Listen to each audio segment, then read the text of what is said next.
এজেন্সির মধ্যে যাই কিছু করুন না কেন, এজেন্সির কাছে যাওয়ার আগে একবার এমবেসিতে যোগাযোগ করবেন।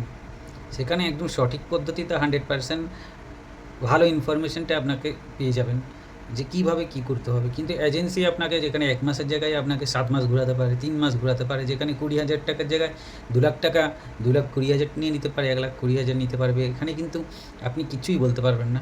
যখন এজেন্সির হাতে যখন সামান্য 20,000 টাকা যখন পড়ে যাবে না, তখন প্রত্যেকে তোমার মন চাবে আরও 20,000 দিই, তখন ও সেই পদ্ধতিতে এজেন্সির কথা বলবে। তাই ভালো এজেন্সি ধরবেন, ভালোভাবে কথা বলবেন।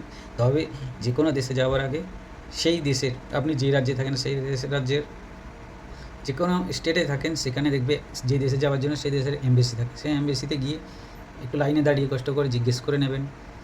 ওখান থেকেই আপনি জানতে পারবেন আপনি কীভাবে ভিসা পাবেন, কত টাকা খরচা পড়বে, কী বিষয়।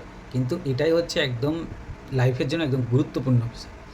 এমবেসি থেকে যদি আপনি বিদেশ যেতে পারেন, ভবিষ্যতে আপনার কোনো দিন কোনো কিছুতে অসুবিধা হবে না, কোনো বিপদে পড়বে না। কিন্তু এজেন্সির মাধ্যমে যাওয়া এটা 50-50, তার মানে আপনারা বুঝতেই পারছেন।